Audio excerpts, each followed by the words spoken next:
नमस्कार, शेखावाटी लाइव देख रहे हैं आप। लेजर मशीन से पथरी का ऑपरेशन कराना हो या घुटने कूल्हे का ट्रांसप्लांट, अत्याधुनिक मॉड्यूलर ओटी के साथ आपकी सेवा में 24 घंटे हाजिर।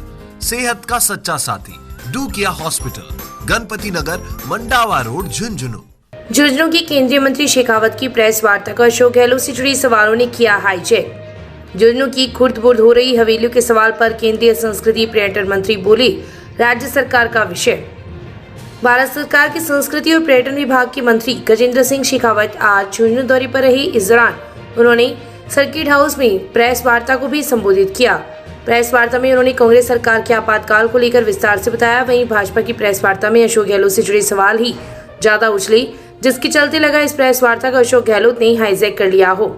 बता दें कि जिस प्रकार से अशोक गहलोत हाल ही में एक के बाद एक बयान दे रहे हैं, उसके चलते राजनीतिक गलियों के साथ समाचारों की सुर्खियों में भी यही मुद्दा बना हुआ है। लेकिन भारतीय जनता पार्टी के आपातकाल को लेकर चल रहे कार्यक्रमों पर अशोक गहलोत ही मीडिया पर भारी पड़ रहे हैं, जिसके चलते ये कयास भी लगाए जा रहे हैं कि सोची समझी रणनीति के तहत ही अशोक गहलोत द्वारा इस समय पर यह बयान दिए गए हैं और संभवतः वह अपनी रणनीति में सफल भी हुए हैं।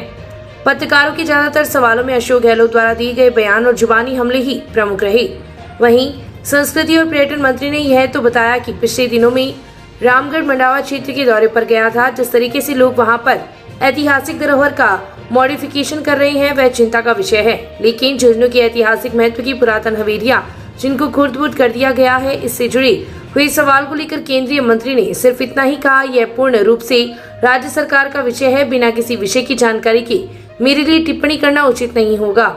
अब आप कमेंट करके बताइए कि इस सवाल के जवाब से मंत्री ने अपना पल्ला झाड़ा है या फिर वह यह भी जवाब दे सकती थी कि वह राज्य सरकार को इस संदर्भ में अवगत करवाकर आवश्यक कार्यवाही के लिए कहेंगे।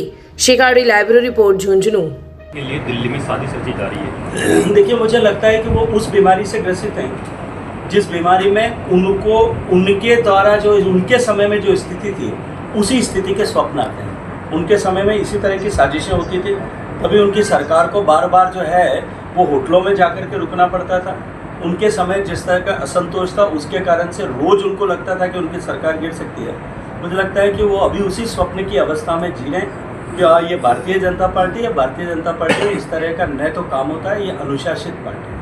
अशोक देखिए, मुझे लगता है कि हम सब भारतीय जनता पार्टी के जितने कार्यकर्ता यहाँ बैठे और राजस्थान भर में जितने कार्यकर्ता हैं, उसमें से अधिकांश कार्यकर्ता हम राष्ट्रीय स्वयंसेवक संघ के, हम सब लोग गर्व के साथ कहते हैं कि हम उसके स्वयंसेवक भी हैं, कार्यकर्ता भी हैं, उस विचारधारा के साथ भी जुड़े हुए हैं। अशोक गहलोत, मुझे लगता है कि अब माननीय गहलोत साहब की स्थिति जिस तरह से उनकी पार्टी में अप्रासंगिक हुई है, हमेशा ही पहले जब कभी भी वो पिछले 2 बार जब वो मुख्यमंत्री पद से हटे, तब दिल्ली में तुरंत उनको महामंत्री का दर्जा मिला था। इस बार शायद पार्टी ने उनको किसी भी भूमिका में लेने से अस्वीकार कर दिया है। इसलिए अपने आप को प्रासंगिक बनाए रखने के लिए वो इस तरह की अनर्गल टिप्पणियां करते हैं, इस तरह की बातचीत करते हैं। और ऐसे लोग जो उस पार्टी के कार्यकर्ता हैं, उस पार्टी के नेता हैं, जिस पार्टी के लोगों ने आपातकाल घोषित करके देश की कार्यपालिका को, देश के राष्ट्रपति के पद को और उसकी संस्था को और देश की न्यायपालिका को, सबको अपने चरणों में आने के लिए मजबूर कर दिया था, वो मुझे लगता है इस तरह की टिप्पणियां करें उनको शोभा नहीं देता। ऐसे दोनों शहर की कुछ ऐतिहासिक हवेलियां थी जिनको खुर्द-बुर्द कर दिया गया। तो रूप से राज्य सरकार का विषय है, जिस पर बिना किसी विषय की जानकारी की टिप्पणी करना मेरे लिए अनुकूल नहीं। खबरों का सिलसिला यूं लगातार जारी है। आप बने रहे शेखावाटी लाइव के साथ और चैनल को सब्सक्राइब करना बिल्कुल भी ना भूलें।